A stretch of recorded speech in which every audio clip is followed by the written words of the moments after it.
Your Highnesses, Excellencies, G20 के president के तौर पर भारत आप सभी का हार्दिक स्वागत करता है। इस समय जिस स्थान पर हम एकत्रित हैं, यहां से कुछ ही किलोमीटर के फासले पर लगभग 2500 साल पुराना एक स्तंभ लगा हुआ है।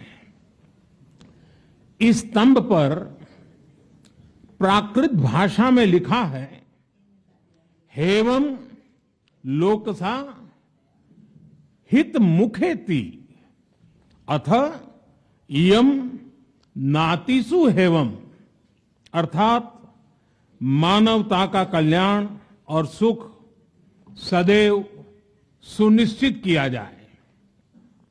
2500 साल पहले भारत की भूमि ने यह संदेश पूरे विश्व को दिया था। आइए इस संदेश को याद कर इस G20 समिट का हम आरंभ करें। 21वीं सदी का यह समय पूरी दुनिया को नई दिशा दिखाने वाला और नई दिशा देने वाला एक महत्वपूर्ण समय है। ये वो समय है जब वर्षों पुरानी चुनौतियां हमसे नए समाधान मांग रही हैं और इसलिए हमें ह्यूमन सेंट्रिक अप्रोच के साथ अपने हर दायित्व को निभाते हुए ही आगे बढ़ना है। फ्रेंड्स, कोविड-19 के बाद विश्व में एक बहुत बड़ा संकट विश्वास के अभाव का आया है। युद्ध ने इस ट्रस्ट डेफिसिट को और गहरा किया है। जब हम कोविड को हरा सकते हैं तो हम आपसी विश्वास पर आए इस संकट पर भी विजय प्राप्त कर सकते हैं।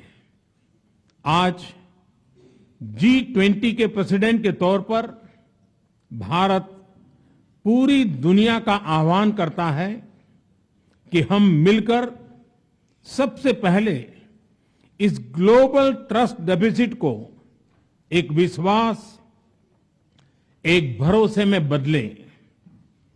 यह हम सभी के साथ मिलकर चलने का समय है और इसलिए सबका साथ, सबका विकास, सबका विश्वास, सबका प्रयास का मंत्र हम सभी के लिए एक पथ प्रदर्शक बन सकता है। वैश्विक अर्थव्यवस्था में उथल-पुथल हो, नॉर्थ और साउथ का डिवाइड हो, ईस्ट और वेस्ट की दूरी हो, फूड, फ्यूल और फर्टिलाइजर का मैनेजमेंट हो, टेररिज्म और साइबर सिक्योरिटी हो, हेल्थ, एनर्जी और वाटर सिक्योरिटी हो, वर्तमान के साथ वाली पीढ़ियों के लिए हमें इन चुनौतियों के ठोस समाधान की तरफ बढ़ना ही होगा। फ्रेंड्स, भारत की G20 प्रेसिडेंसी देश के भीतर और देश के बाहर इंक्लूजन का, सबका साथ का प्रतीक बन गई है। भारत में ये पीपल्स G20 बन गया। करोड़ों भारतीय इससे जुड़े। सबका साथ की भावना से ही भारत ने प्रस्ताव रखा था कि अफ्रीकन यूनियन को G20 की स्थायी सदस्यता दी जाए। मेरा विश्वास है कि इस प्रस्ताव पर हम सबकी सहमति है।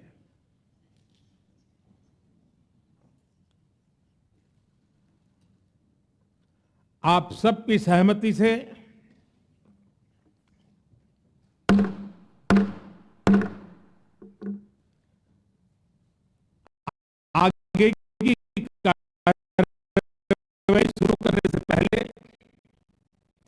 मैं G20 के स्थायी सदस्य के रूप में अपना स्थान ग्रहण करने के लिए आमंत्रित करता हूं।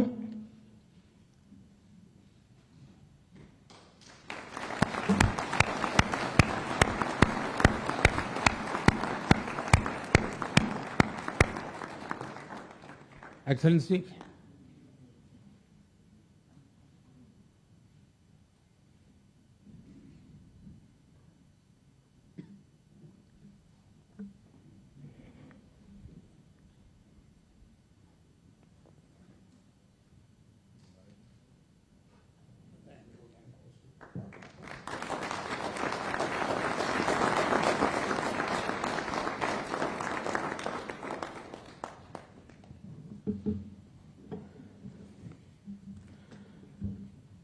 इसके साथ ही मैं मीडिया के साथियों से भी विनम्र आग्रह करूंगा कि वे अब हमें समय दें और इस सभागृह से बाहर जाने का कष्ट करें। तो देखिए, ये बहुत बड़ी खबर आ रही है। अफ्रीकन यूनियन G20 का स्थायी सदस्य बन गया है। भारत की कूटनीति की, भारत की डिप्लोमेसी की इसे बहुत बड़ी जीत माना जा सकता है। बड़ा स्टेटमेंट वो ये है कि जब हम कोरोना जैसी ग्लोबल महामारी को खत्म कर सकते हैं तो हम ग्लोबल ट्रस्ट डेफिसिट को एक विश्वास, एक भरोसे में बदल दें। ये बहुत बड़ा टेक अवे है। हम ग्लोबल ट्रस्ट डेफिसिट को एक विश्वास, एक भरोसे में बदल दें। ये बहुत बड़ी बात की है प्रधानमंत्री जी ने। निशांत, लेकिन ये अफ्रीकी यूनियन G20 का स्थायी सदस्य बन गया है, इसका रास्ता साफ होते हुए हमने देखा। प्रधानमंत्री नरेंद्र मोदी ने जिस तरह से इसको लेकर अपना समर्थन दिया वो अपने आप में अभूतपूर्व था। और पुष्पेश जी, हमने देखा किस तरह से प्रधानमंत्री नरेंद्र मोदी इसका जिक्र करते हैं, एक प्रस्ताव लाया जाता है और फिर उस प्रस्ताव पर यानी G20 की अध्यक्षता जब भारत कर रहा है मुहर लग जाती है और उसके बाद गले लगकर प्रधानमंत्री नरेंद्र मोदी का उन्हें स्वागत करना, यानी 54 देश अब और जुड़ गए G20 से। यह कितनी बड़ी बात है। जुड़ने के साथ इसका आकार बहुत विशाल हो जाता है। ये G20 या G21 नहीं रह जाता है। दूसरा वो सवाल भी उठाया जा सकता है कि ये चूंकि इसी संधि पर आधारित नहीं संगठन है, ये औपचारिक संगठन नहीं है, इसका सचिवालय कहीं नहीं है, तो भारत जितनी तेजस्विता के साथ इसका नेतृत्व कर रहा था, क्या भविष्य में जो इसकी मेजबानी करेंगे वो इसके इस आकार को सही तरीके से संचालित कर सकेंगे, और क्या जो दुनिया के बड़े देश G7 हैं वो इसको उतनी ही गंभीरता से आज भी लेंगे। ओके सर, यहाँ पर दो टेक्स जो सबसे इंपॉर्टेंट इस वक्त अभी निकल कर आए हैं। पहला, प्रधानमंत्री का यह कहना कि ग्लोबल ट्रस्ट डेफिसिट को एक विश्वास, एक भरोसे में बदलें। दूसरा, सबका साथ, सबका विकास, सबका प्रयास और सबका विश्वास। ये दो अगर कहा जाए इस अभी जो बैठक चल रही है इसके सबसे बड़े अगर कहा जाए ये मोटोज है। अंचल सर, योर टेक सर। ये बहुत बड़ी बात है ग्लोबल ट्रस्ट डेफिसिट खासकर। बिल्कुल, इनकी सारी बात को अगर सम अप करें तो प्रधानमंत्री मोदी जी का ये कहना है कि ग्लोबल प्रॉब्लम्स का ग्लोबल सॉल्यूशन है और वो तभी पॉसिबल होगा जब सबका साथ, सबका प्रयास, सबका विश्वास और सब एक साथ मिलकर काम करेंगे। यानी आज हम ऐसे विश्व में रह रहे हैं, इंटरकनेक्टेड वर्ल्ड में रह रहे हैं कि हम आइसोलेटेड तरीके से किसी भी प्रॉब्लम को सर क्विकली किसी पर मैं एक और टेक लूंगा सर आपसे, वेरी क्विकली संजय सर। प्रधानमंत्री जी ने यह कहा कि भारत की G20 प्रेसिडेंसी देश के अंदर और देश के बाहर इंक्लूजन का प्रतीक बन गई है। ये जो इंक्लूसिवनेस है उस पर एक मिनट रोकूंगा सर, तुरंत जरा वो जो समावेश सर आपको थोड़ा सा रोकेंगे जरा, एक मिनट। प्राइम मिनिस्टर ने जो कहा एक बार फिर सुनाते हैं।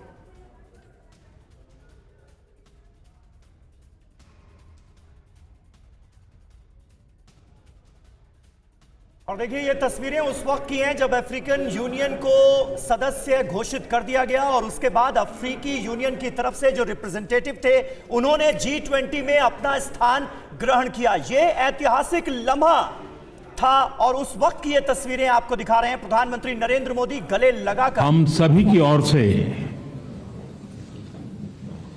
कुछ देर पहले मोरक्को में आए भूकंप से प्रभावित लोगों के प्रति मैं अपनी हार्दिक संवेदना प्रकट करना चाहता हूं। हम प्रार्थना करते हैं कि सभी इंजर्ड लोग शीघ्र स्वस्थ हो। इस कठिन समय में पूरा विश्व समुदाय मोरक्को के साथ है और हम उन्हें हर संभव सहायता पहुंचाने के लिए तैयार हैं।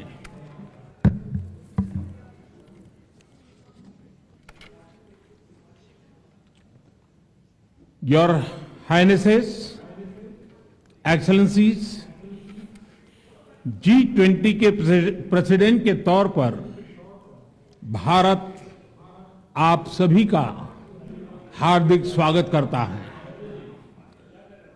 इस समय जिस स्थान पर हम एकत्रित हैं, यहां से कुछ ही किलोमीटर के फासले पर लगभग 2500 साल पुराना एक स्तंभ लगा हुआ है।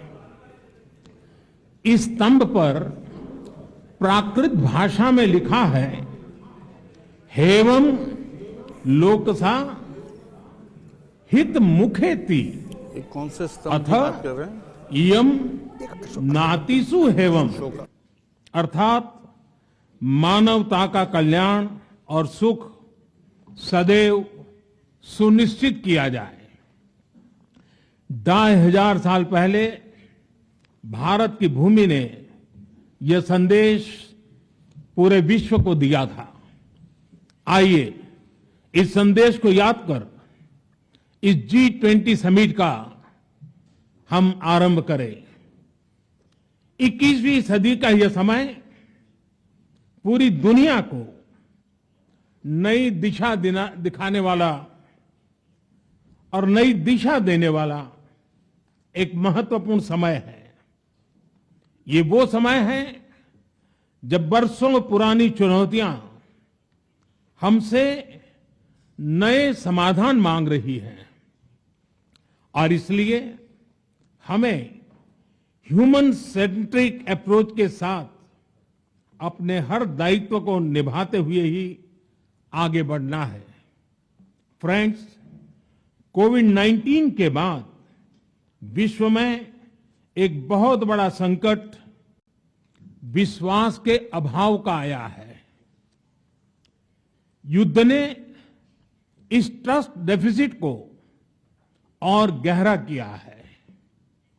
जब हम कोविड को हरा सकते हैं तो हम आपसी विश्वास पर आए इस संकट पर भी विजय प्राप्त कर सकते हैं। आज G20 के प्रेसिडेंट के तौर पर भारत पूरी दुनिया का आह्वान करता है कि हम मिलकर सबसे पहले इस ग्लोबल ट्रस्ट डेफिसिट को एक विश्वास, एक भरोसे में बदलें। यह हम सभी के साथ मिलकर चलने का समय है और इसलिए सबका साथ, सबका विकास, सबका विश्वास, सबका प्रयास का मंत्र हम सभी के लिए एक पथ प्रदर्शक बन सकता है। वैश्विक अर्थव्यवस्था में उथल-पुथल हो, नॉर्थ और साउथ का डिवाइड हो, ईस्ट और वेस्ट की दूरी हो, फूड, फ्यूल और फर्टिलाइजर का मैनेजमेंट हो, टेररिज्म और साइबर सिक्योरिटी हो, हेल्थ, एनर्जी और वाटर सिक्योरिटी हो, वर्तमान के साथ वाली पीढ़ियों के लिए हमें इन चुनौतियों के ठोस समाधान की तरफ बढ़ना ही होगा। फ्रेंड्स, भारत की G20 प्रेसिडेंसी देश के भीतर और देश के बाहर इंक्लूजन का, सबका साथ का प्रतीक बन गई है। भारत में ये पीपल्स G20 बन गया। करोड़ों भारतीय इससे जुड़े। देश के 60 से ज्यादा शहरों में 200 से ज्यादा अधिक बैठकें हुई। सबका साथ की भावना से ही भारत ने प्रस्ताव रखा था कि अफ्रीकन यूनियन को G20 की स्थायी सदस्यता दी जाए। मेरा विश्वास है कि इस प्रस्ताव पर हम सबकी सहमति है।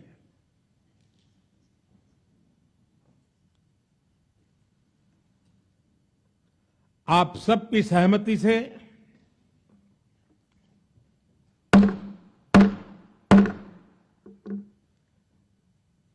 आगे की कार्रवाई शुरू करने से पहले मैं अफ्रीकन यूनियन के अध्यक्ष को G20 के स्थायी सदस्य के रूप में अपना स्थान ग्रहण करने के लिए आमंत्रित करता हूं।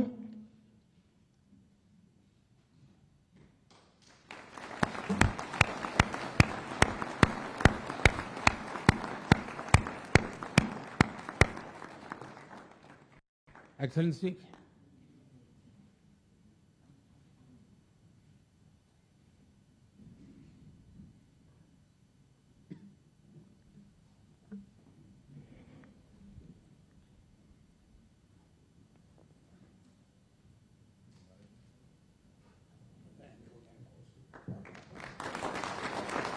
नितिन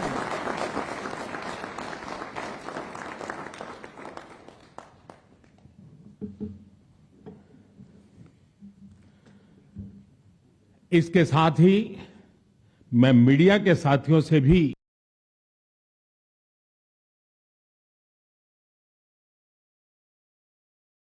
सबसे बड़ी खबर, भारत की बहुत बड़ी कूटनीतिक जीत है। भारत की कूटनीति की बहुत बड़ी जीत है। अफ्रीकी यूनियन G20 का स्थायी सदस्य बना दिया गया है। ये एक बहुत बड़ी सहमति है। इस ओर से काम किया जा रहा था, भारत की ओर से चिट्ठी भी लिखी गई थी सभी G20 देशों को, और इसमें अब ये बड़ी उपलब्धि, अफ्रीकी यूनियन G20 स्थायी सदस्य शामिल हो गया है, स्थायी सदस्य बन गया है, परमानेंट मेंबर। जीडी बख्शी साहब, पहला रिएक्शन मैं आपसे ले रही हूं। अफ्रीकी यूनियन स्थायी सदस्य बन गया है और जो उनके राष्ट्राध्यक्ष है अफ्रीका के, उन्होंने गले लगाया प्रधानमंत्री मोदी को जैसे ही ऐलान किया गया। जीडी बख्शी साहब, मैं आऊंगी आपके पास। संजय भारद्वाज जी, आप सबसे पहले क्या रिएक्ट करेंगे? देखिए, निश्चित रूप से जो P5 ने यूएन की इस प्रासंगिकता को गौण कर दिया था, अब ये G20 में जिस तरीके से, और उसमें खास बात ये थी कि ग्लोबल साउथ की वॉइस को बहुत ज़्यादा तरजीब नहीं दी जाती थी। अब G20 में अफ्रीका से जुड़ने से ग्लोबल साउथ की वॉइस मजबूत हो गई है और उसमें खासकर भारत एक लीडर के रूप में, एक वॉइस के रूप में उभरता हुआ आया है। तो निश्चित रूप से भारत को ये श्रेय जाता है कि उन्होंने अफ्रीकन यूनियन, जिसमें लगभग 54 सदस्य हैं, एक बड़ा एक वॉइस हो गया है। और वो जो ग्लोबल साउथ की जो कंसर्न है, जिसमें तो प्रोफेसर भारद्वाज, प्रधानमंत्री नरेंद्र मोदी का जो मोटो है सबका साथ सबका विकास, वो G20 में भी दिख रहा है। सबका प्रयास भी और सबका विश्वास भी। वो विश्वास तब होगा जब एक बहुत बड़ा उनके पीछे एक सपोर्ट रहेगा, और वो अफ्रीकन यूनियन जो कि एक तरीके से वही समस्याएं हमारे पास है, वही लैटिन अमेरिकन कंट्रीज और अफ्रीकन कंट्रीज में फूड सिक्योरिटी का इशू है, क्लाइमेट का इशू है, एनर्जी सिक्योरिटी का इशू है, हेल्थ का इश्यूज हैं। ये जो इश्यूज हैं ये ग्लोबल नॉर्थ देख नहीं पा रहा था। मुझे लगता है कि G20 जिस तरीके से मजबूत हुआ है और ये कंट्री जुड़े, बिल्कुल सही आप कह रहे हैं। सुधाकर जी भी हमारे साथ जुड़ चुके हैं, विदेश मामलों के जानकार। सुधाकर जी, 67% जनरल सुधाकर है हमारे साथ इस वक्त हमारे साथ, और मिलिट्री स्ट्रैटेजिस्ट है जनरल सुधाकर। 67% वर्ल्ड पॉपुलेशन थी जब तक अफ्रीकन यूनियन नहीं हमारे साथ आया था G20 में। अब उसके आने के बाद ये जनसंख्या 80% हो जाती है। ये बताइए आप, ये भारत का कितना बड़ा अचीवमेंट है, और भारत ने अफ्रीकन यूनियन को G20 में शामिल कराकर आखिर साबित क्या किया है? समीर, बहुत धन्यवाद। आपने मेरे को आपके चैनल के लिए इनवाइट किए हैं, और आपको मैं बधाई देना चाहता हूं, आपको और निधि को। जो सवाल आप कह रहे हैं, इस सवाल का तो आंसर बहुत लंबा है, लेकिन शॉर्ट में यही कहूंगा, चाहे कोल्ड वॉर 1.0 या कोल्ड वॉर 2.0 की बात करिए, ये 1945 के बाद ये एक ऐसा माइलस्टोन है 21st सेंचुरी में कोई इसको सोच भी नहीं सकता है, क्योंकि ये आम नागरिक या आम व्यूअर को इसको समझने में थोड़ा सा तकलीफ होगी। 2 लाइन में अगर आपकी इजाजत है कहना चाहता हूँ। 1950 में अफ्रीका का पॉपुलेशन यूरोपियन यूनियन से आधा होता था। आज के दिन में Africa complete all Africa 55 countries और 51 कंट्रीज, उसका पॉपुलेशन 1.46 बिलियन है। यूरोपियन यूनियन का पॉपुलेशन है 750 मिलियन। मैं इसलिए इसको हाईलाइट करना चाह रहा हूं। चाइना और रशिया अफ्रीका के अंदर काफी गहरा पेनिट्रेट कर चुके हैं। चाइना करीब वही दर्जा हासिल है जो यूरोपियन यूनियन को हासिल है, और अब वही अफ्रीकी यूनियन को हासिल है परमानेंट सदस्य के तौर पर। एक बहुत बड़ी कामयाबी की तरफ ये तरफ बढ़ते कदम है, अब न सिर्फ अफ्रीका के लिए जो कि कॉन्टिनेंटल बॉडी है 55 देशों की, बल्कि भारत के लिए कि जो भारत एक कूटनीतिक कदम के तौर पर आगे बढ़ा। और मैं जल्दी से जनरल जीडी बख्शी आपके पास आ रही हूँ एक रिएक्शन के लिए। अफ्रीकी यूनियन को परमानेंट सदस्य बना दिया गया है भारत की पहल से, क्योंकि प्रधानमंत्री मोदी ने जनरल बख्शी के पास जाएंगे निधि, इसमें मनीष कुछ बताना चाह रहे हैं। मनीष, हम देख पा रहे हैं आपके पास कुछ इंफॉर्मेशन है, और हमने एक चीज और बताइएगा, प्रधानमंत्री के सामने जो देश का नेम प्लेट है उसमें भारत लिखा हुआ है, इसका भी कोई मैसेज है क्या? बिल्कुल गौरव, देखिए G20 में दरअसल इंडिया का भारतीयकरण होते हुए तो आपने देखा ही है, और वो हर चीज़ों में दिख रहा है, चाहे फिर वो प्रधानमंत्री का जो अपना जो नेम प्लेट के साथ है, या फिर राष्ट्रपति का जो डिनर के कार्यक्रम का जो इनविटेशन कार्ड था, या दूसरी और तमाम चीज़ों में, बल्कि अगर आप तमाम जगह पर भी देखेंगे तो बहुत जगह आपको भारत दिखेगा, और TV9 भारतवर्ष की कवरेज तो दिख ही रही है। बहरहाल मैं 2-3 क्विक पॉइंट जोड़ दूँ गौरव। इस वक्त अफ्रीकी यूनियन के सदस्य बनने के बाद, परमानेंट सदस्य बनने के बाद, हालांकि कुल सदस्यों की संख्या 21 हो गई है, लेकिन इस संगठन का नाम G20 ही रहेगा। तो फिलहाल इसे हम G21 नहीं कहेंगे, बल्कि G20 ही रहेगा इस संगठन का नाम। ये एक बड़ी जानकारी मुझे जो G20 सम्मेलन को हैंडल कर रहे हैं उनमें से एक सीनियर लेवल के अधिकारी ने बताया है कि नाम फिलहाल G20 ही रखने का फैसला हुआ है। कुल मिलाकर देखें आप तो ठीक वैसा ही है जैसे ब्रिक्स में जो 6 नए सदस्यों के जोड़े जाने के बाद भी उस संगठन का नाम ब्रिक्स ही रखा गया। बिल्कुल मनीष, ये सबसे बड़ा आकर्षण है जो इस वक्त टीवी स्क्रीन पर दर्शक देख रहे हैं। ये सबसे बड़ा आकर्षण है G20 का इस वक्त का, कि प्रधानमंत्री नरेंद्र मोदी के सामने जो भारत लिखा है। मैं चाहूंगी अचल मल्होत्रा साहब आप इस पर कमेंट करें। ये एक बहुत बड़ा मैसेज है, ग्लोबली ये मैसेज दिया गया है। देखिए, कुछ समय से क्लियर सिग्नलिंग हो रही है भारत सरकार की तरफ से कि अब जो भारत में जो भारत और इंडिया, ये जो 2 नाम चल रहे हैं, हालांकि कॉन्स्टिट्यूशन में क्लियरली लिखा हुआ है the Republic of India, that is Bharat, union of states, that is Bharat को जो है उसको फॉर्मलाइज करना है, यानी इसको रिप्लेस करना है। और ये कोई नई बात नहीं है, अब पिछले कुछ साल का इतिहास, ऑफिशियली कुछ कहा नहीं गया है, ऑफिशियली नहीं, सिर्फ एक निमंत्रण पत्र आया, उसके बाद से ये पूरी आप ये वाटर टेस्टिंग होती है ना, आप यू टेस्ट द वाटर, कोई एक बड़ा डिसीजन अनाउंस करने से पहले आप टेस्ट करते हैं वाटर्स को, कि अब देखें क्या रिस्पांस होता है, इसके ऊपर क्या प्रतिक्रिया आती है, लोग इसे किस नज़रिए से देखते हैं, क्या ये भारत का प्राचीन वापस रिग्रेसिव स्टेप है। क्योंकि कुछ लोग ये सोचते हैं कि अगर हम अपनी पुरानी संस्कृति की तरफ बढ़ रहे हैं तो शायद हम रिग्रेसिव हो रहे हैं, हमारी सोच बदल रही है। वो ये भूल जाते हैं कि India is a ancient civilization with modern outlook. क्या बात है सर, बहुत बड़ी बात और जनरली डिप्लोमेट्स पॉलिटिकल कमेंट करने से बचते हैं, बट मैं तारीफ करना चाहूंगा अचल सर, आपने बड़े अच्छे से इस बात को समझाया। प्रोफेसर संजय भारद्वाज, इससे क्या फर्क पड़ता है, कोई फर्क पड़ता है, या बताइए कि भारत अगर इंडिया की जगह लिखा जा रहा है, इससे क्या फर्क पड़ता है? नहीं, निश्चित रूप से देखिए, भारत जो पहचान है, जो इस संस्कृति की पहचान है, जो एक समावेशी संस्कृति है, ये भारत राजा भरत से शुरू होता है, भारतवर्ष और राजा Bharat.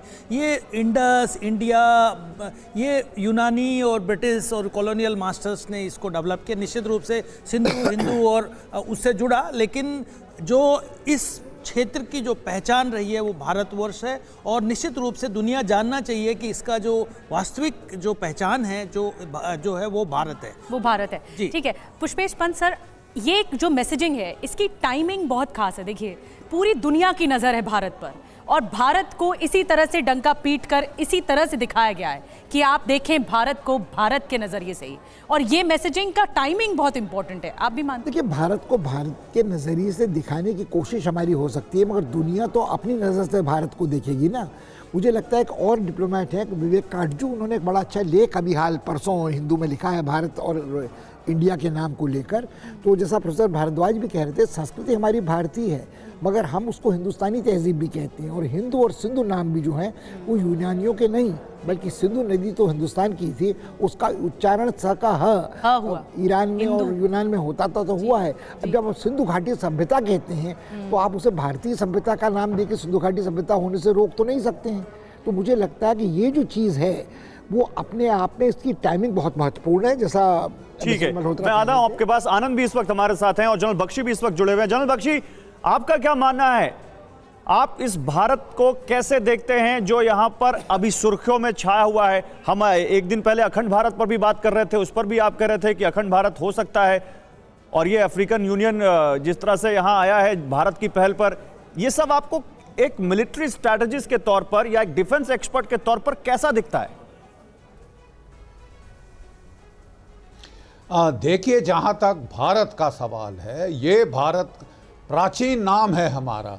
The simple fact is, जो इंडिया नाम है, जब यूनानी, जब ग्रीक इन्वेडर्स यहाँ पे आए तो उन्होंने सिंधु नदी को देखा, इंडस नदी को देखा, उससे इंडिका, इंडिका से इंडिया, ये नाम तो हमारा ग्रीक्स ने दिया है और तब से इट हैज स्टक।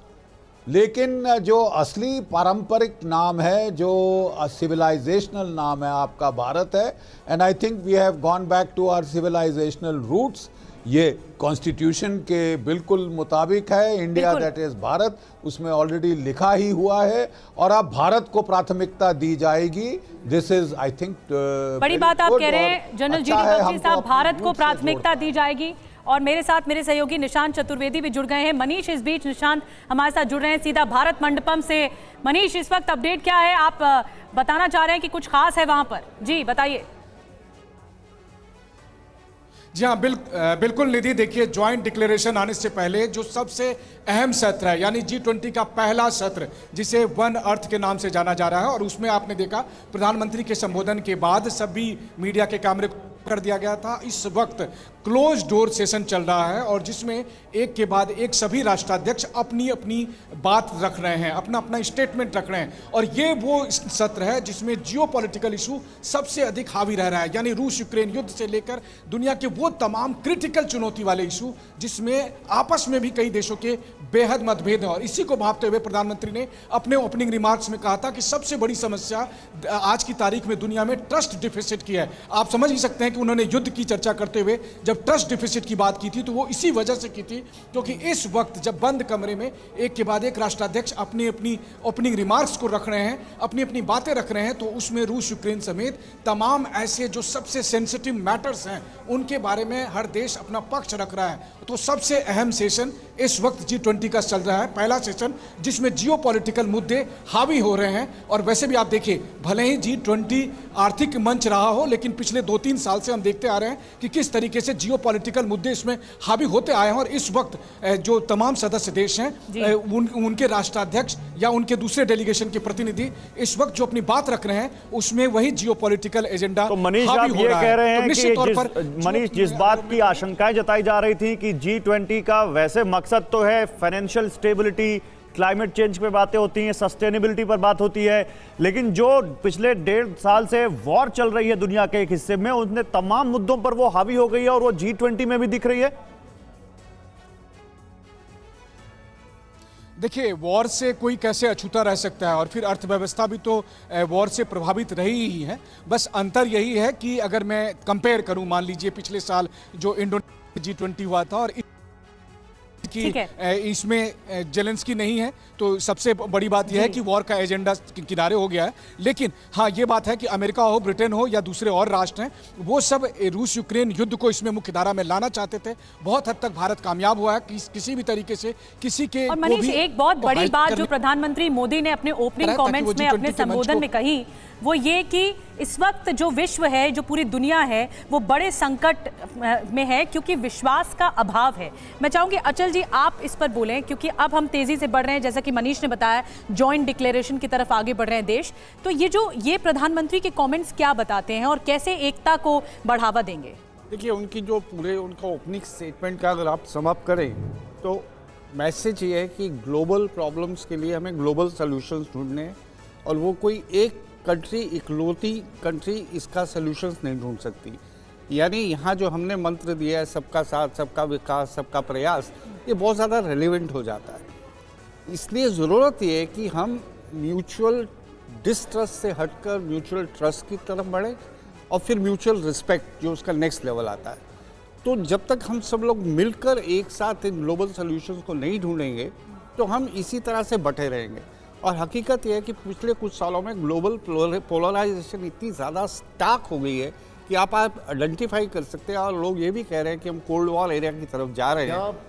आप थोड़ा सा, बिकॉज आपने ये सारी चीज़ें बड़ा क्लोजली देखी हैं, अभी किस तरीके से ये प्रोग्रेस करेंगे? What is the format? Her state head अपने आप कुछ बोलेगा, सबसे पहले टर्न बाय टर्न आएगा, कैसे होगा, कैसे? व्हाट इज हैपनिंग इनसाइड अभी?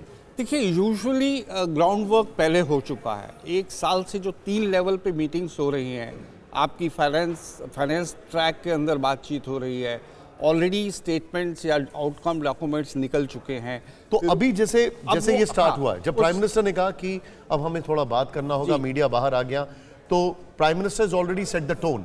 उसके बाद सब अपने आप जो प्लेयर्स हैं, वन बाय वन सभी अपने अपने मत रखेंगे, अपने अपने व्यूज़ रखेंगे, और जॉइंट डिक्लेरेशन पे अलग से बात हो ही रही है। हो सकता है इसके बारे में तो वो जो इतनी सारी मीटिंग्स पहले हुई, जो हमने देखा भारत में अलग अलग जगह पर हुई, अलग अलग लेवल पर मिनिस्टीरियल मीटिंग्स हुई, सेक्रेटरी लेवल पे मीटिंग्स हुई, उसका क्या इस सब में समावेश होगा, उसका रिफ्लेक्शन होगा? एग्जैक्टली ये जो जॉइंट डिक्लेरेशन है, ये सबका सम टोटल होगी। अब ये नहीं कि जो ऑलरेडी हमने स्टेटमेंट फाइनेंस ट्रैक की आ चुकी है, फाइनेंस मिनिस्टर्स की, फॉरेन मिनिस्टर्स की, ये आ चुकी हैं, लेकिन इन्हीं का जो सम टोटल है वो यहाँ आएगा, और अब तक वो सब ऑलमोस्ट। सर, इस पर बात कर लेते हैं। मनीष जहां हमारे साथ हैं, मनीष, क्योंकि आप वहां पर मौजूद हैं, मुझे ये बताइए, ज्वाइंट कम्युनिक को लेकर बहुत चर्चा हो रही है, और जितनी भी मीटिंग्स हुई हैं अभी तक, 200 से ज्यादा जिन मीटिंग्स का जिक्र आता है, उनमें किसी बहुत मुश्किल, ये बताया जा रहा है, इफ आई एम रॉन्ग आप प्लीज करेक्ट कीजिएगा, बहुत मुश्किल से किसी एक मुद्दे पर सहमति बन पाई है उन मीटिंग्स में। तो अब ये ज्वाइंट कम्युनिक बहुत अहम है, बहुत अहम है, और इसको लेकर क्या जानकारी है? आम सहमति किन किन मुद्दों पर बन चुकी है? बिल्कुल, देखिए, हम अपने दर्शकों के तमाम कंफ्यूजन को दूर करने के लिए एक बार रेफर करेंगे। आपको याद होगा कि कल जब मैंने खुद भारत के शेरपा अमिताभ कांत से इस को लेकर बात की थी, तो उन्होंने 2 बातें अहम कही थी। उन्होंने कहा था कि बना लिया ड्राफ्ट को लीडर्स समिट में पेश करेंगे। तो उस हिसाब से इस वक्त जब G20 का लीडर समिट चल रहा है, यानी सभी राष्ट्राध्यक्षों की बैठक चल रही है, तो तकनीकी तौर पर शेरपा की तरफ से जो बनाया हुआ ड्राफ्ट है, उसको ज्वाइंट डिक्लेरेशन का, उसे अब लीडर्स के समिट में पेश कर दिया गया है। दूसरी बात देखिए, ये जो कहा जा रहा है कि तमाम मुद्दों में, बातचीत के दरमियान तमाम मुद्दों में मतभेद थे, लेकिन मेरी जानकारी और G20 को कोऑर्डिनेट कर रहे जो भारतीय डेलीगेशन है, उससे जो मेरी बात हुई है, उसके मुताबिक हम तकरीबन बहुत सारे मुद्दों पर सर्वसम्मति बना चुके हैं। सबसे अहम मुद्दा जो फंसा हुआ है वो है रूस और यूक्रेन का मुद्दा, जिसको लेकर संभावना ये भी हो सकती है कि उस मुद्दे पर ना हाँ ना रहे, यानी कि वो पूरा जो पैराग्राफ है उसको ब्लैंक रख दिया जाए, यानी कि हम ना तो उस मुद्दे पर रूस के साथ या रूस की बात करते हुए दिखें, ना यूक्रेन की बात करते हुए दिखें। अच्छा मनीष, एक बहुत अच्छी बात, यू राइट मनीष, एक बहुत अच्छी बात, मैं आपको थोड़ा सा रोकूंगा। जो हमने देखा, जो हमने ऑब्जर्व किया कि प्रधानमंत्री ने उससे शुरू किया मोरक्को से, जहां पर एक बहुत बड़ी नेचुरल कैलामिटी आई है। अभी जो लेटेस्ट फिगर्स आ रहे हैं वो 300 के ऊपर एक्सीड कर चुके हैं अर्थक्वेक से, 6.8 रिक्टर स्केल पर, और वन अर्थ इसकी थीम है। और उसके बाद उन्होंने ट्रस्ट डेफिसिट, ग्लोबल पेंडेमिक को हराने की बात की। जनरल सुधाकर मेरे साथ हैं, जनरल जीडी बख्शी हमारे साथ हैं। सुधाकर सर, एक कंसेंसस लाने की कोशिश होगी ये कहा जा रहा है, मैं इसका थोड़ा एंटीथीसिस बोलता हूं। क्या जरूरी है कि कंसेंसस आए? एटलीस्ट बात तो कर रहे हैं, ये जरूरी है, क्योंकि कॉन्वर्सेशन ही खत्म हो गया था देशों के बीच में। कम से कम G20 पे वो स्केल अप करके वो प्लेटफॉर्म देकर बात कर रहे हैं। वो कंट्रीज आई जो अभी तक आ नहीं थी, barring the spoiled sport like China, लेकिन बाकी कंट्रीज तो आई हैं। I think this is a victory in itself. Nishant, bang on. मैं आपके साथ ज्यादा एग्री नहीं हो सकता हूं। आप बिल्कुल straight, you have hit the nail on its head. आज के दिन में अगर आज का स्थिति को समझने की कोशिश करेंगे हमारे व्यूअर्स को, उनको इतिहास में 20th सेंचुरी में देखना पड़ेगा बाइपोलर वर्ल्ड का क्या स्थिति था। उसके बाद जो यूनिपोलर वर्ल्ड के टाइम में हम सोचते रहे कि super power, there is only one super power. With the declining power multipolarity start हो गया, भेदभाव होने लगे, एक दूसरे का जो नेशनल इंटरेस्ट था ये ज्यादा मशहूर होने लगे, तो ग्लोबल चैलेंजेस को दखल अंदाज करने लगे। आज के दिन में कम से कम हिंदुस्तान एक ऐसा देश है जो सही कदम सही दिशा में लेके सबको इकट्ठा ला के ये बताने की कोशिश करिए कि shared prosperity is the only solution. Dialogue and diplomacy is the only dialogue. जी, You're right. Dialogue, please. और हमारा एंशियंट सिविलाइजेशन, ये भारत देश नहीं है, ये एक सिविलाइजेशन है। 2500 साल की बात नहीं है, 7000 पहले की बात बताइए, वैदिक लिटरेचर की बात बताइए। कोई भी अतिथि देवो भव या वसुधैव कुटुंबकम अभी का नहीं है। You go back in time, democracy कहते हैं, ये सदियों पुराना है। और इसी सिविलाइजेशन के बारे में भी अब सब खुलकर बात करें। जैसा कि आपने कहा, डायलॉग, संवाद बहुत जरूरी है, और ये कॉन्वर्सेशन, ये संवाद, ये इंटरैक्शन, ये ग्लोबल मंच है। तभी जमावड़ा लगा हुआ है ग्लोबल लीडर्स का। हमारे साथ हमारे सहयोगी भी इस वक्त मौजूद हैं जो लगातार अपडेट कर रहे हैं कि इस वक्त क्या हो रहा है। 11:18 हो रहे हैं सुबह के, और पहला सत्र जो है वो वन अर्थ इसमें थीम है। आनंद प्रकाश पांडे जुड़ चुके हैं। आनंद, इस वक्त क्या हो रहा है, बताइए तेजी से। जी देखिए, अब बंद कमरे में जो तमाम राष्ट्राध्यक्ष आए हुए हैं वो अपनी अपनी बात रख रहे हैं, अपने अपने हित की बात रख रहे हैं, और साथ ही साथ G20 को और कैसे आगे बढ़ाना, किन किन मुद्दों को लेकर आगे बढ़ना है, क्योंकि पूरी दुनिया की निगाहें इस G20 की बैठक पे और जो डिक्लेरेशन आने वाला कम्युनिके आने वाला है उससे लगी हुई है। ऐसे में सभी जो देश हैं वो अपने अपने हित की बात कर रहे हैं, और साथ ही साथ वो भी बता रहे हैं कैसे G20 को आगे लेके जाना, किन किन मुद्दों पर हमको और साझेदारी बढ़ाने की ज़रूरत है। और इन तमाम बातों के साथ साथ हम आपको बता दें, जैसा कि मनीष बता रहे थे, कि जो ज्वाइंट डिक्लेरेशन है उसका भी मसौदा इस समिट के अंदर, इस बैठक के अंदर पेश किया जा चुका है शेरपा की तरफ से। और इसको लेकर भी, जो कम्युनिके लेकर भी, उस पर क्या राष्ट्राध्यक्षों की राय है, क्या आम राय बनेगी कि नहीं बनेगी, और उसको लेकर कैसे आम राय बनानी है, इसको लेकर भी अभी चर्चा चली। और ये सारी बातें बंद कमरे के अंदर चल रही है, ताकि जो भी अगर कुछ मतभेद भी हो। अच्छा, आप जो बता रहे हैं, ओके गौरव, मैं आ रहा हूं आनंद आपके पास, लेकिन एक श्लोक मैं यहां पर कोट करना चाहता हूं, और वो श्लोक महाउपनिषद से लिया गया है। अयम निजा परोवेति गणना लघु चेत साम उदार चरितानाम तू वसैधैव कुटुंबकम। मतलब ये मेरा है, ये उसका है, ऐसी संकुचित चित्त वाले व्यक्तियों की होती है। इसके विपरीत उदार चित्त वाले लोगों के लिए तो संपूर्ण धरती एक परिवार जैसी होती है। अम्बेसडर मल्होत्रा, मेरा इस श्लोक को कोट करने का मकसद वसुधैव कुटुंबकम का जो मोटो, जो भारत इस ज्वाइंट कम्युनिके में लाना चाहता है, और सूत्र ये कह रहे हैं कि चीन को वो समझ पसंद नहीं आ रहा था।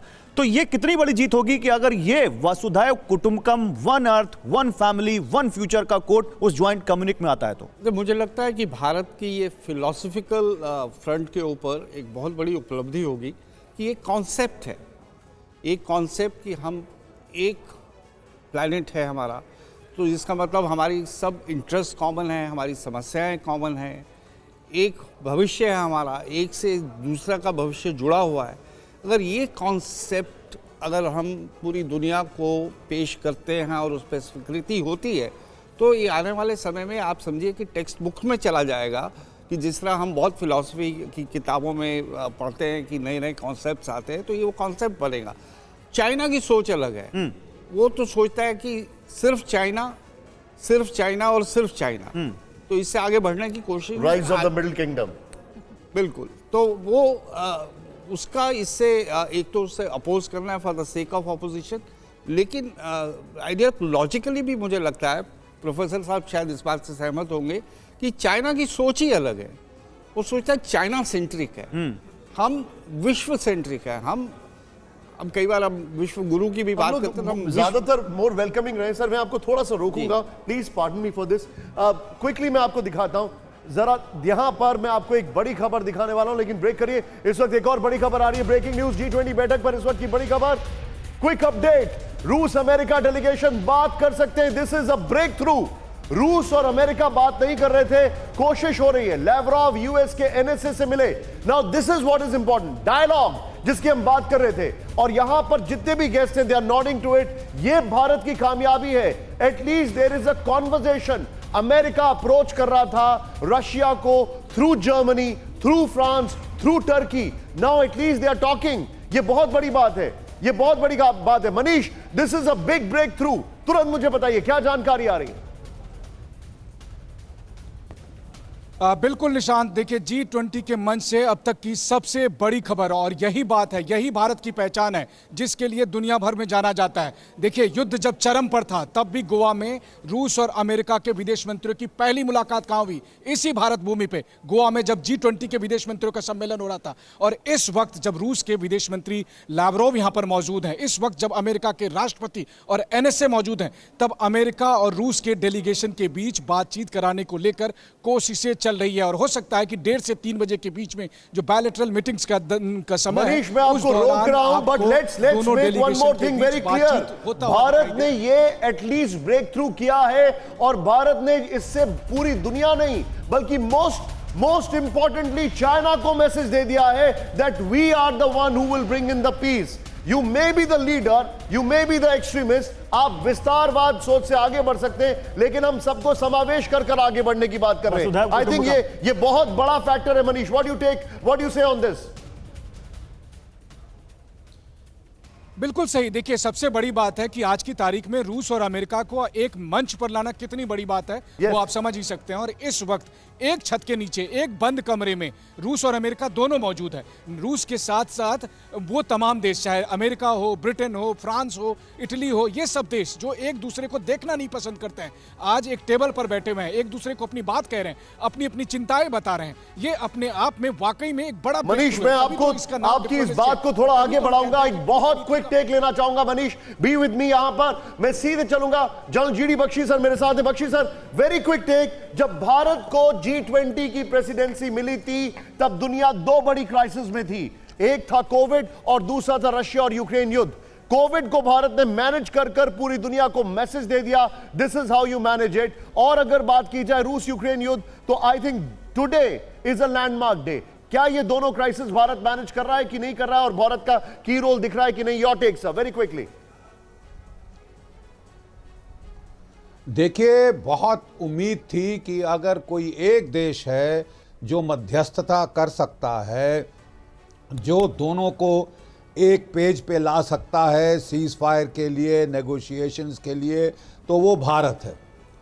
ये भी उम्मीद जताई जा रही थी कि सितंबर तक दोनों देश जो हैं अपने मिलिट्री मूव्स कर चुके होंगे, थक चुके होंगे और शायद बातचीत के मूड में होंगे। अफसोस की बात यह कि जब बहुत ही इंट्रांसिजेंट एटीट्यूड अमेरिका ने दिखाया, यूक्रेन ने दिखाया कि साहब हम तो बिल्कुल बात नहीं करेंगे जब तक हम आखिरी रूसी को खदेड़ ना दें, तो उससे जो है, और जो लगातार ड्रोन अटैक्स हुए हैं रूस की धरती पर, उससे फ़र्क पड़ा है सिचुएशन में। इसलिए ये एक बहुत अच्छा साइन है कि आज यहाँ भारत की मध्यस्थता से, भारत की भूमि पर जो NSA हैं यूनाइटेड स्टेट्स के, वो लावरोव साहब से मिल रहे हैं। देखिए, रूस के प्रेसिडेंट पुतिन साहब का, शी जिनपिंग का चीन के ना आना अपने आप में एक थोड़ा खलल कर रहा था, ये रंग में भंग कर रहा था। लेकिन लावरोव की मौजूदगी में ये जो NSA के साथ बातचीत हुई है, this is a very positive. इस क्वेश्चन को और बड़ा करते हैं, इस क्वेश्चन को और बड़ा करते हैं। जनरल बख्शी, मैं आता हूं आपके पास। प्रोफेसर भारद्वाज, तो कहा जा रहा था कि G20 में भी पोलराइजेशन हो गया है। एक है जो G7 है, यानी अमेरिका की सरपरस्ती वाले देश हैं, जिनको आप नेटो भी कह सकते हैं, और दूसरी तरफ एक रशिया चाइना ब्लॉक था जो कहीं ना कहीं उनसे अलग इस वॉर के मुद्दे पर या कई मुद्दों पर राय रखता है। तो क्या ये वो आइस यहां से मेल्ट होती दिखेगी अगर लावरोव और NSA, अमेरिका के NSA मिलते हैं, और वो जो एंटी अमेरिका जो चाइना और रशिया का ब्लॉक है, क्या वो भी यहां टूटेगा?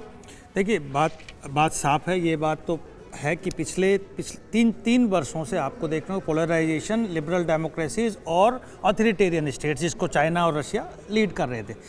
चाइना ने कहा कि हम मीडिएशन करेंगे, लेकिन सवाल आता है क्रेडिबिलिटी एंड एक्सेप्टेबिलिटी। चाइना का ना क्रेडिबिलिटी है ना एक्सेप्टेबिलिटी है, उनके अपने वेस्टेड इंटरेस्ट है। इंडिया एक यहाँ पे एक लीडर है जिसकी एक्सेप्टेबिलिटी है और क्रेडिबिलिटी अपनी आप दिखा दिया। G20 जिस तरीके से ऑर्गेनाइज कर रहे हैं, यूनियन को लेके आए। अब दोनों देशों, क्योंकि इसमें जो सफ़र कर रहा है वो ग्लोबल साउथ कर रहा है। ग्लोबल साउथ के जो दो मुद्दे हैं, एक कहते हैं ग्लोबल कॉमन्स, जिसको आप कहेंगे कि पाताल लोक, पृथ्वी लोक और आकाश लोक, जो तीनों को एड्रेस करता है। उसमें सब आते हैं, नॉर्थ एंड साउथ। लेकिन एक इंपॉर्टेंट पॉइंट, लेकिन ग्लोबल गुड्स की जो बात है उसमें सबसे ज्यादा जो सफर कर रहा है वो ग्लोबल साउथ कर रहा है। जब अमेरिकन एम्बेसडर से 4 दिन पहले यह सवाल पूछा गया कि आप भारत रशिया का दोस्त है, भारत अमेरिका का दोस्त कैसे बन सकता है, तो उनका यह कहना था कि दुश्मन का दोस्त अगर हमारा दोस्त है तो दुश्मन से बातचीत करने में आसानी रहेगी,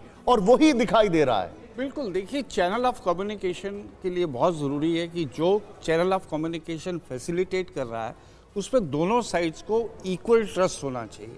अब भारत को छोड़ के बाकी आप नज़र दौड़ा लीजिए, कोई भी ग्लोबल प्लेयर या ग्लोबल लीडर है वो कहीं ना कहीं बायस है, और वो बहुत ही प्रोनाउंस्ड बायस है। G7 की सभी जितनी भी कंट्रीज़ है वो यूक्रेन की तरफ से बोल रही हैं, तो रशिया को उसमें कोई फेथ या ट्रस्ट नहीं हो सकता। सिमिलरली चाइना ऑलरेडी रशिया की तरफ से बोल रहा है।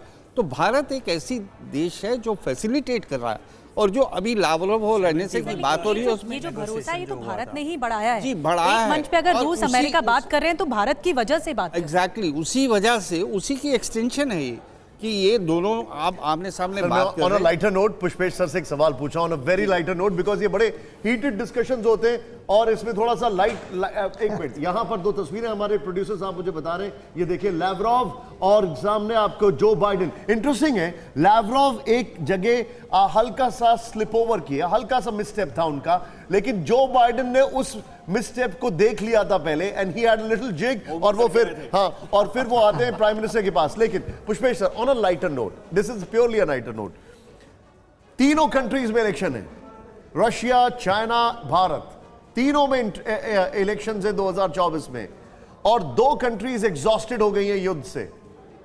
तीसरी कंट्री जो है वो यहां पर एक पीस मेकर बन के आ रही है। ये एक इलेक्शन फिनोमेना है जो आप यहां पर देख रहे हैं। दैट्स व्हाट आई सेड, तीनों कंट्रीज। नहीं, मुझे लगता है कि ऑन अ लाइटर नोट, नहीं, the lighter note is quite a substantial note at the same time. ये भारत इस वक्त बिल्कुल तनाव मुक्त है, न वो रूस है, न वो अमेरिका है, न वो चीन है। और जो बात मिस्टर मल्होत्रा कह रहे थे वो मेरे ख्याल में बहुत इंपॉर्टेंट है कि हिंदुस्तानी, भारत ही, इंडिया कोई भी नाम दें, एक ऐसा देश है जिसके अपने वेस्टेड इंटरेस्ट इस कॉन्फ्लिक्ट में नहीं है। सर, इस चीज को ऑन अ सीरियस नोट कहते हैं, सबका साथ, सबका विकास, सबका विश्वास। क्या ये यहाँ भी दिखेगा? अगर सबका भरोसा, सबका विश्वास तो निश्चित रूप से सिर्फ भारत पर और भारत पर ही हो सकता है, और सबका प्रयास तो सूरज के साथ घोड़ों का रथ जो है वो एक साथ खींचेंगे ना उस रथ को। पुष्पेश सर, क्या आपको ऐसा लग रहा है, और ये मैं आपसे बहुत ही डायरेक्टली पूछ रहा हूं, कि भारत ने वो डायलॉग इंकरेज कर दिया है जो अभी तक नहीं हो पा रहा था, जिसकी वजह से हु विल ब्लिंक फर्स्ट ये चल रहा था, भारत ने कहा कि we will bring you first. अरे आपने बहुत बढ़िया बात कही कि अब ये सवाल ब्लिंकिंग का नहीं है, ये क्वेश्चन ईगो का नहीं है कि who will blink first, who will be defeated in the game of chicken. सबसे बढ़िया बात ये है कि अब जॉइंट डिक्लेरेशन हो या ना हो, ये डायलॉग तो शुरू हो गया। क्या बात है? तो अब हम कंसेंसस के पीछे काहे पड़े? मेरा इसमें टेक ये है कि जो इनकी लावरोव और एनएसए की मीटिंग हो रही है, इसे फिलहाल हमें एक लिमिटेड कॉन्टेक्स्ट में देखना है। वो यहाँ ये कोशिश करेंगे कि क्या कोई ऐसा एक्सेप्टेबल टेक्स्ट हो सकता है जिससे जॉइंट डिक्लेरेशन हो, और मेरे हिसाब से इस समय यूएस प्रेसिडेंट और G7 कंट्रीज़ के लिए भी बहुत बड़ा टेस्ट है। अगर वो वाकई भारत के साथ जिस तरह के संबंध दर्शाते हैं पूरी दुनिया में, या भारत की इम्पोर्टेंस दिखाते हैं, तो उनके ऊपर ऑब्लिगेटरी है कि वो इसको सक्सेसफुल बनाने में पूरी मदद करें। और एक ऐसी टेक्स्ट की जरूरत है। लावरोव ने तो अपनी पोजीशन क्लियर कर दी थी, उन्होंने बोला या तो डिस्कस नहीं होगा तो दोनों की पोजीशन उसमें रिफ्लेक्ट कर रहे। बड़ी बात आपने, और कोई मुश्किल नहीं है ये ऐसा ड्राफ्ट करना पहला, और शायद हो भी चुका होगा। मैं आऊंगी संजय भारद्वाज जी आपके पास। हमारे साथ हमारे सहयोगी लगातार बने हुए, सुमित हमारे साथ इस बीच जुड़ गए। जी सुमित, क्या हो रहा है यहाँ पे, वहां पर इस वक्त भारत मंडपम में? देखिए, बिल्कुल जी, लगातार जब डिस्कशन हो रहा है, मैं आपको बता दूं कि जब भारत की जिक्र हुआ कि आज प्लेट पे भारत लिखा हुआ था, तो इसको लेकर हमारी एमई के कई अधिकारियों से बात हुई। उन्होंने साफ तौर पर कहा कि आज जब हम ग्लोबल स्तर पर यानी ग्लोबल प्रॉब्लम का ग्लोबल सोल्यूशन चाहते हैं, तो वो सारे सवाल, वो सारे जवाब, वो सारे सोल्यूशंस भारत की संस्कृति, भारत के सिविलाइजेशन में ही मौजूद हैं। और इसी वजह से आज जब कोणार्क चक्र के पास प्रधानमंत्री मोदी लेकर गए, सभी जो डेलीगेट्स आ रहे थे उनके साथ फोटो अप, वो इसीलिए कहा गया ताकि प्रोग्रेसिव अप्रोच, एक डेवलपमेंट अप्रोच, एक पीसफुल अप्रोच सारे दुनिया के देश अपनाए। यही इसका मूल मंत्र है। और आज भी, और इतना ही नहीं सुमित, इतना ही नहीं, जिस कोणार्क चक्र की आप बात कर रहे हैं जो 13वीं सदी में बनाया गया, वो न केवल डेमोक्रेसी बल्कि डेमोक्रेसी के रेजिलियंस का भी प्रतीक है कि कैसे एक डेमोक्रेसी एक बड़ा फैक्ट है सर, मैं आपसे समझना चाह रहा हूं और मैं बहुत ये बड़ा स्ट्रेट फॉरवर्ड पूछ रहा हूं। हम अभी भारत और इंडिया कर रहे हैं, वहां पर ब्रिटेन के प्रधानमंत्री खुद आके बोलते हैं जय सिया राम, और वो मंच पर हम लोग ग्लोबल इश्यूज को एड्रेस कर रहे हैं। आपको ऐसा नहीं लगता है there is too much of political fascination by these two words? दुर्भाग्य ये है, संयोग कहिए दुर्भाग्य कहिए, कि हम अपने देश की आंतरिक राजनीति को हर चीज पे हावी होने देना चाहते हैं। Absolutely right. विदेश नीति पर। Absolutely right. दुनिया हमें इंडिया कहे, भारत कहे, हिंदुस्तान कहे, जब तक हमारी इज्जत बनी रहती है, हमारी हस्ती सबसे ऊपर रहती है, हमें इसमें क्या शिकायत? I think the role is more important, right sir? आपने बहुत अच्छी बात कही, अगर हम हावी होने देंगे तो वो होगा। बिल्कुल, अगर हम अपनी हस्ती बरकरार रखना चाहते हैं तो हमको उन छोटे छोटे झगड़ों से ऊपर उठना होगा। भारत है कि भारतम है कि भारता है कि हिंदुस्तान है कि हिंदुस्तान है। एक ने कहा what is there in the name, but I'm sure he wouldn't have called Rose as a qualifier. Anyway, लेकिन jokes apart sir, एक quick reaction. भारत और इंडिया रोज और qualifier। I'm just joking sir. No, that's on a lighter note. मेरे साथ तुरंत आनंद, very quickly ये बताइए, आप सुमित ये बताइए वेरी क्विकली, हमारे जितने भी दर्शक हैं, अभी 11:30 बज चुके हैं, अभी क्या चल रहा है, क्या प्रोसीजर है, क्या कुछ आगे होने वाला है, कितने घंटे ये क्लोज डोर मीटिंग चलेगी, क्या कुछ होने वाला है, एक एक चीज वाला बहुत क्विकली हमें समझाइए जरा। देखिए बिल्कुल निशांत, क्योंकि अभी लगातार आपने देखा कि प्रधानमंत्री मोदी ने जो इनॉग्रेशन जो बातें थी वो कहीं, उसके बाद लगातार अब हर जो इनवाइटी है या फिर जो कह सकते हैं जो मेंबर्स हैं वो अपनी बातों को रखेंगे। और उसके बाद जब ये संपन्न हो जाएगा तब 1 बजे जो पहली बायलैटरल है वो भारत की 1 बजे है। उसके बाद जो यूनाइटेड स्टेट्स के, यूनाइटेड किंगडम्स के साथ है, उसके बाद लगातार जो दूसरी बायलैटरल्स हैं वो 2:30 बजे और फिर शाम के 5 बजे हैं। तो जो पूरा मोटे तौर पर जो शेड्यूल है पहले सेशन का जब खत्म हो जाएगा, उसी के बाद बायलैटरल की शुरुआत होगी। लेकिन महत्वपूर्ण बात ये, लगातार जिस तरीके से मनीष भी ये बात डिस्कस कर रहे थे, पहला सेशन आपने क्या बताया, जो जॉइंट स्टेटमेंट आप जिसको कहते हैं, पहला सेशन कितनी देर तक चलेगा? देखिए क्लोज डोर की मैं बात कर रहा हूं। देखिए अभी क्लोज डोर की जो बात कही जा रही है कि वो अभी से थोड़ी देर बाद खत्म होगा। हालांकि अभी मोटे तौर पर अभी जो स्टेटमेंट्स हैं जो लगातार अपने एड्रेस हैं वो पूरे करने के बाद जो क्लोज डोर है खत्म होगा, फिर अपनी स्टेटमेंट सब मेंबर्स पढ़ेंगे। और उसके बाद लगातार जो पहली बायलैटरल मैं आपको बता रहा था, वो पहली बायलैटरल भारत की वो 1 बजे करीब होगी, जिसके बाद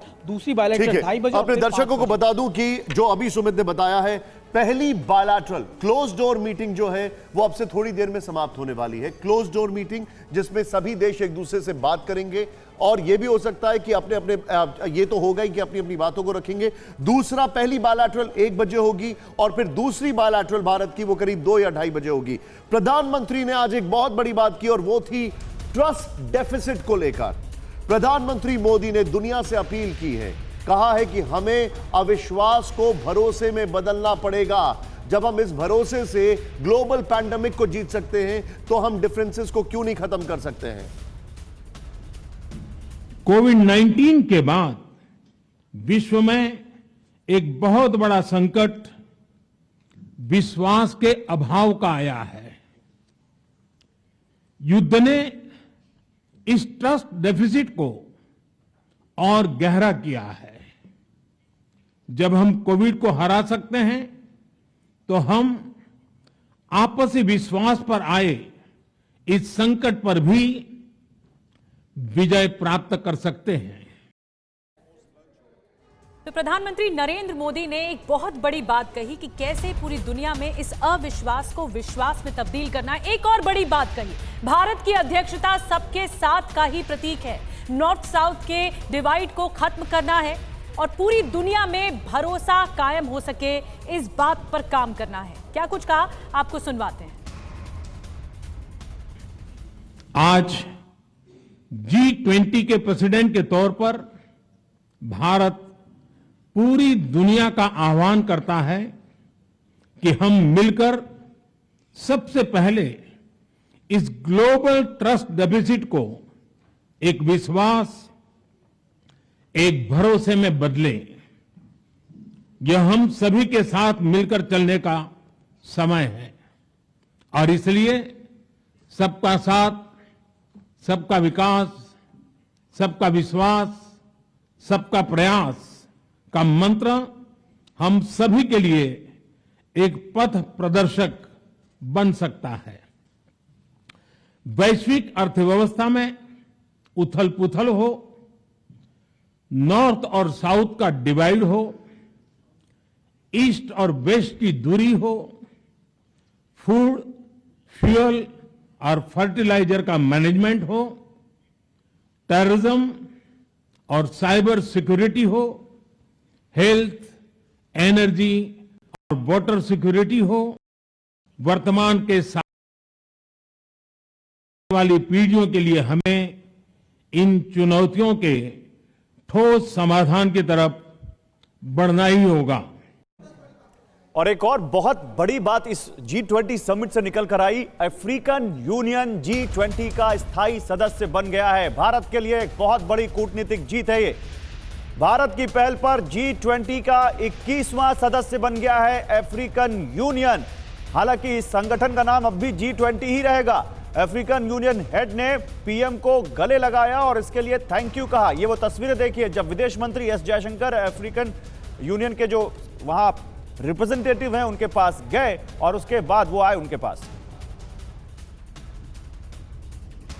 सबका साथ की भावना से ही भारत ने प्रस्ताव रखा था कि अफ्रीकन यूनियन को G20 की स्थायी सदस्यता दी जाए।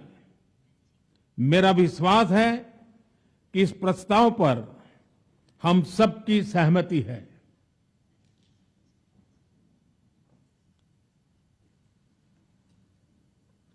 आप सबकी सहमति से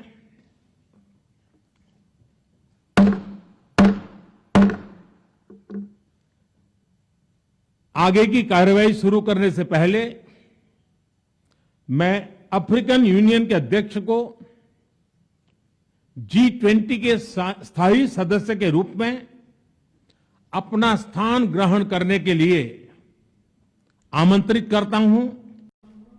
तो प्रधानमंत्री नरेंद्र मोदी को आपने सुना, G20 का स्थायी सदस्य बन गया है अफ्रीकन यूनियन। और इसके मायने क्या है आपको बताते हैं। भारत की बहुत बड़ी कूटनीतिक जीत है ये। इसके अलावा अफ्रीका में चीन का प्रभाव पर लगाम लग सकेगा। जो यूनाइटेड नेशन सिक्योरिटी काउंसिल में भारत की स्थायी सदस्यता का दावा और मजबूत होगा। अफ्रीकी देशों के आर्थिक विकास में मदद मिल सकेगी। अफ्रीकी देशों की मदद करेंगे G20 देश भी।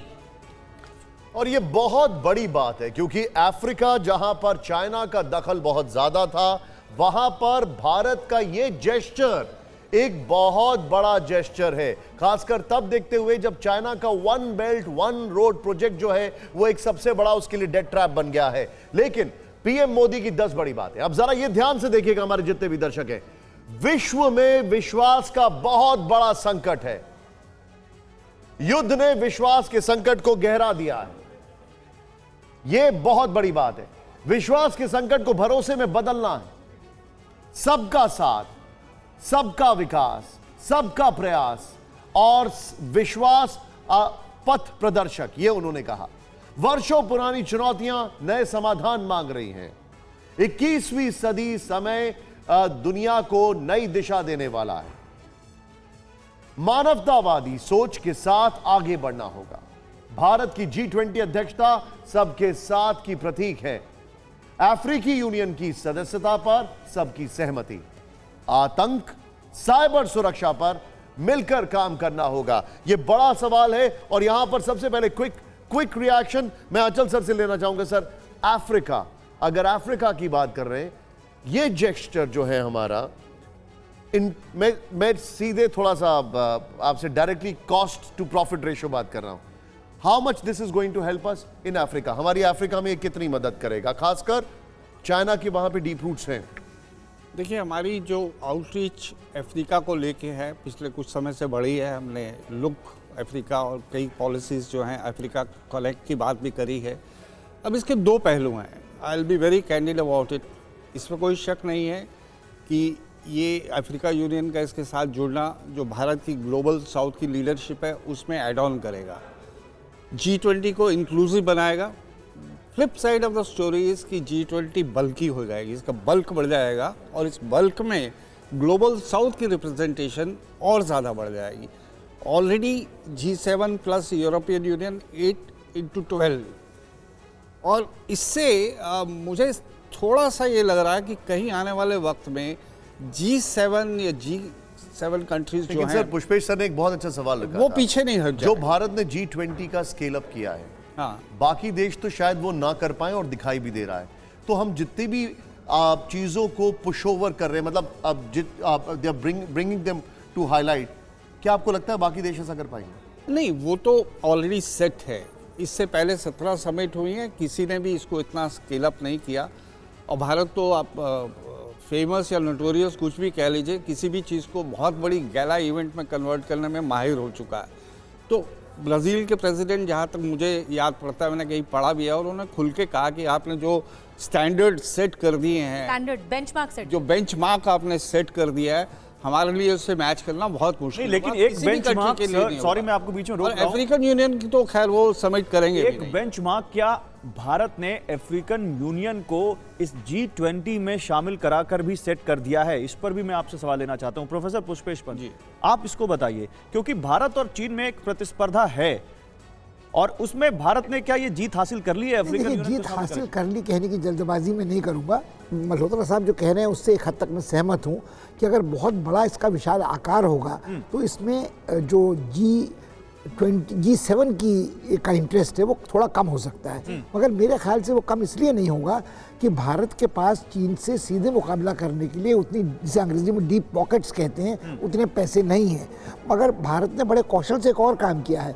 अब तक G20 में सिर्फ दक्षिण अफ्रीका था जिसमें वेस्टर्न इंटरेस्ट वेस्टर्न कंट्रीज के कहीं ज़्यादा है। अब नाइजीरिया क्यों नहीं इसमें था अब तक? नाइजीरिया सबसे ज़्यादा, तो अब भारत मतलब ग्लोबली बहुत एडवांसमेंट हुआ है बिल्कुल। इस डिसीजन के बाद। मैं आऊंगी सर आपके पास, हमारे साथ हमारे सहयोगी में, क्योंकि तेजी से लगातार अपडेट वहां से सामने आ रहा है। मनीष झा के पास जल्दी से चल लेते हैं। मनीष झा, जो पहली बायलैटरल टॉक्स है, जो द्विपक्षीय वार्ता है, वो 1 बजे बताई जा रही है, वहां से क्या कुछ अपडेट आप दे पाएंगे?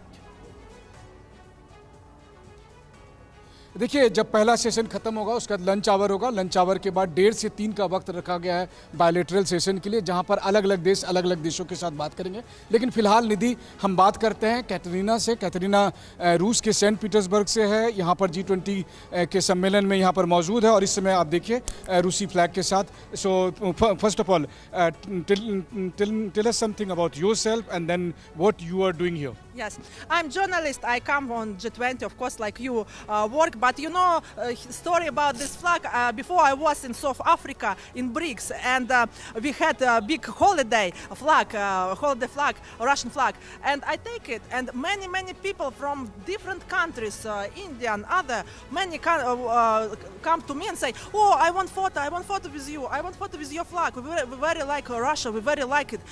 And one Indian man, not one. Many Indian journalists say, if you will go to G20, you can come for me for this flag. But Katerina, there is also a risk because there are lots of European countries are also here. Might be that they will object that you are coming here because you know the Russia-Ukraine tension. So you are not scared about this? No, you know, Euro people too come to me and say, "Oh, Russian flag, can I photo with you?" And you know, many people come from Europe too and say, "Oh, very nice, very cute." European people also, huh? Yes, Germany, France, yes, too. Yes. तो देखिए कैटरीना यहाँ पर G20 के venue में मौजूद हैं, रूस का झंडा लेकर हैं, रूस का झंडा लेकर आगे ये इधर उधर घूम भी रही हैं। इनका दावा है कि बहुत सारे यूरोप के पास प्रोफेसर संजय भारद्वाज भी हैं, जिस ग्लोबल साउथ की हम बात कर रहे थे, रशिया का झंडा लेकर जो कैटरीना आई उनके साथ तो मनीष बात कर रहे हैं। लेकिन प्रोफेसर संजय भारद्वाज, क्या ये भारत ने एक मैसेज दिया है कि अब जो गरीब देशों का अगुवा अगर इस दुनिया में कोई है, विकासशील देशों का अगुवा कोई है, तो वो भारत है और भारत उस पर काम भी कर रहा है बजाय बात करने के? निश्चित रूप से देखिए, भारत हमेशा से ग्लोबल साउथ की एक वॉइस, आप जनवरी में जो सबमिट हुआ ग्लोबल साउथ वॉइस के रूप में, उसमें भी ये बात स्पष्ट आ गई थी कि जो सफरिंग्स हैं, जो मैं कह रहा हूँ ग्लोबल गुड्स की जो बात है, जिसमें आप फूड सिक्योरिटी को ले लीजिए, हेल्थ को ले लीजिए, जो ज़्यादातर इश्यूज हैं, जो गंभीरता जिसकी है वो ग्लोबल साउथ के देशों की है। क्लैरिटी नहीं मिल रही, इससे भारत को क्या फायदा होगा? नहीं, निश्चित रूप से भारत, क्योंकि भारत को एक तो पहली बात, जैसे अफ्रीकन यूनियन को आप देखेंगे 55 देशों का एक समूह है, प्राकृतिक संसाधनों से भरपूर है। चाइना ने $150 बिलियन का वहाँ इन्वेस्टमेंट किया हुआ है, जो कि डेट ट्रैप की तरफ जा रहा है।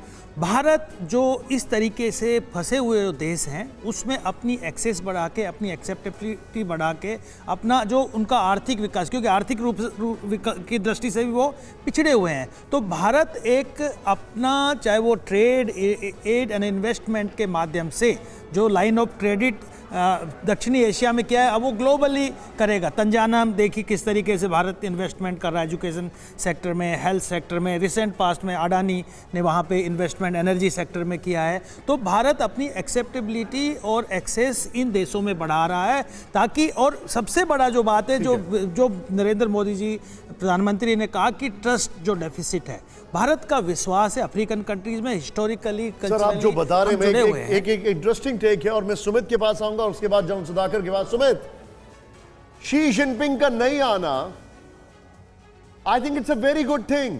अभी तक जो हमें लग रहा था बहुत बुरा हुआ, it's a very good thing. कम से कम जो हमारा G20 का सम्मेलन है, उसमें मामला खराब करने वाला कोई स्पॉइलर अब बचा नहीं है। Let's look at it like that. देखिए पिछले 2 सालों में अगर आप मोटे तौर पर देखें, चाहे वो रूस यूक्रेन की जंग हो या फिर कोविड का, एक चीज जिसने पूरे दुनिया को सोचने पे मजबूर किया निशांत, वो था कि प्रोडक्शन लाइन चेन, यानी प्रोडक्शन यूनिट्स किसकी सबसे ज्यादा मजबूत है। वो प्रोडक्शन यूनिट चीन ने मुहैया कराई, मजबूरी में भी रूस को वो प्रोडक्शन जो चीजें थी, जो सामान था, साजो सामान, वो चीन से लेना पड़ा। तो जो निर्भरता चीन की तरफ बढ़ी, उसने पूरी दुनिया के देशों को ये सोचने के लिए मजबूर किया कि कहीं ये चाइना सेंट्रिक तो नहीं हो रहा। और इसी वजह से जब आप इस फोरम में G20 की बात करते हैं, तो इसमें स्पेसिफिक तौर पर ना सिर्फ आपके डिजिटल पब्लिक इंफ्रास्ट्रक्चर, बल्कि इसके अलावा जो प्रोडक्शन यूनिट है, यानी ग्लोबल साउथ की जब बात की जाती है, तब उसमें भारत की महत्वता को ज्यादा दर्शाया जाता है। Point taken. Quick reaction John Sudhakar sir. Sir, एक तरीका होता है दरवाजे को नॉक करना, और एक तरीका होता है दरवाजे को तोड़ देना। In the new world order, क्या भारत ने वो दरवाजा तोड़कर अपनी दस्तक दे दी है? And China has to wait and watch and observe now. Nishant, China तो ट्रेडिशनली, हिस्टोरिकली हम सब जानते हैं, जहाँ पे कुछ दिखता नहीं है वो कुछ ना कुछ भूत निकल आते हैं। तो anyway, I leave that aside, but I must tell you one thing कि ये जो रिमार्केबल एक मेगा इवेंट हुआ है, इसके पीछे हमारे जो थिंक टैंक हैं, उन्होंने सही मुद्दों को उठाया है